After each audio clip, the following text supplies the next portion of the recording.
Imagine a world where your favourite characters aren't just rebooted or reimagined, as DC does all the goddamn time, but fundamentally altered at their core while still staying true to what makes them iconic.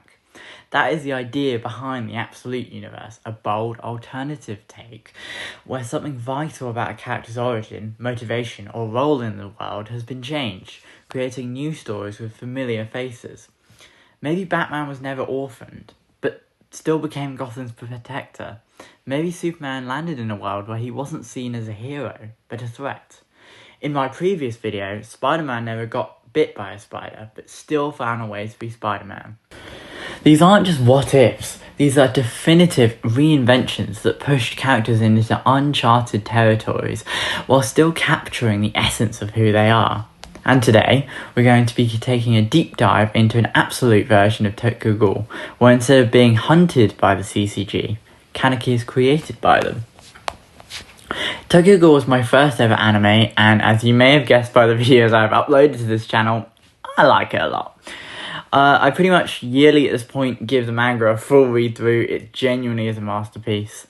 So to give a break in between a second Spider-Man sequel pitch I'm kicking around, this time with like a Tobey Maguire sequel, I thought I'd do this short video just to give my brief idea of what it could be and just to cut it up so there's not too much Spider-Man content.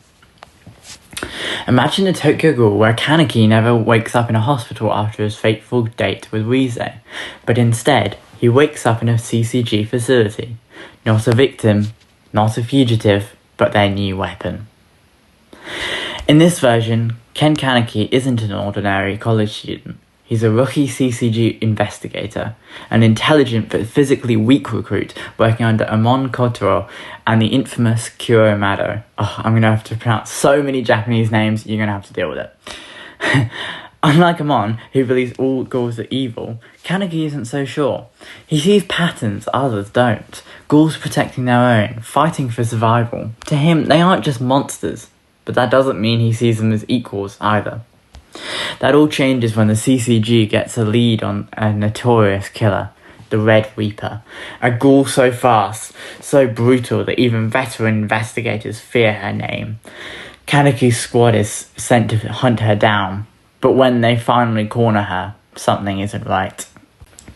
She isn't the mindless butcher they expected. She's calm, collected, she's young, and she's smiling. Then, the killing begins. The Red Reaper moves like a phantom, tearing through Kaneki's team in seconds. He barely has time to react before she's standing in front of him, blood dripping from her flame like Kagune. But instead of finishing him off, she stares at him, like she's searching for something. "You don't belong with them," she whispers. "Let's see what you really are." Before he can move, she stabs him through the stomach, not to kill him, but to change him. And then, she vanishes. Kaneki's rushed back to CCG headquarters, barely clinging to life. When he wakes up, something is wrong. He's hungry, but food makes him sick. His wounds heal unnaturally fast, and when he looks in the mirror, one of his eyes is black and red. He can push away his ghoul side no longer. He has to be the weapon the CCG want. The CCG, finally seeing what they truly want out of Kaneki, strip him down to his core. His body is reforged through pain, training, and experimentation. His Kagune is twisted into something unnatural, weaponized into a Quinque hybrid, a weapon that feeds off his own flesh. They control when he eats, when he sleeps, when he breathes. The process is slow, agonizing. Eventually, the hunger fades. Not because it's gone, but because they've conditioned him to obey. And then, they unleash him. Kaneki becomes the White Reaper, a symbol of terror among ghouls. Unlike other investigators, he fights like them, moves like them, but kills for the CCG. His missions are brutal, his efficiency unmatched. He doesn't hesitate, he doesn't question, he simply obeys. But something is wrong. He has dreams, fragments of a memory he can't place. A girl with blue hair, red eyes, a voice whispering to him in the dark, "You're just like me." Then, one day, Kaneki is given a new mission, a simple one. find and eliminate the Red Reaper. He tracks her down, he fights her, and for the first time, he hesitates. Because the girl in front of him, the Red Reaper, is Toko Kirishima, and she knows who he really is. She doesn't want to kill him. She wants to fight to wake him up. She tells him the truth. He was never just some accident. The CCG had been experimenting on humans for years, trying to make half-ghouls. He was just the first success, a prototype, a test, a weapon. But Kaneki refuses to believe it. He fights harder, trying to drown out her words, to silence the voice in his head telling him that she's right.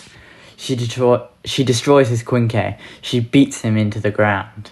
And before she leaves, she whispers, "You have two choices. Stay there, dog, or break your leash." Kaneki returns to the CCG, battered, shaken, but still following orders. He's ready to forget, ready to bury the truth. Then he is given his final command.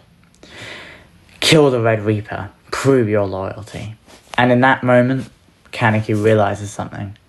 No matter what he chooses, he is already dead. So the next time the CCG sees Kaneki, he is standing beside the Red Reaper. His mask is no longer a cracked CCG helmet. It is white, splintered, a mirror of Toka's. And his voice is calm when he says, "I am not your weapon anymore. The White Reaper has switched sides. The war has begun." And that's it for the story. I know it was really short, but I just wanted to get something out, and I really like the idea. I might do like a full-on story of it at some point, like I normally do, but I just thought I'd give like a brief synopsis on my idea.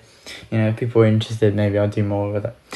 Yeah, hopefully the next Tobey Maguire Spider-Man video will be out, hopefully soon.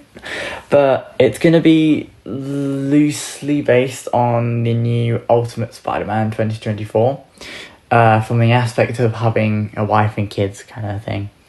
Yeah, I think that's pretty much it. If you like this video, please like it. That would be appreciated, but even more appreciated would be if you subscribe and maybe tell a friend if you're extra nerdy and like stuff like this. Alright, see ya.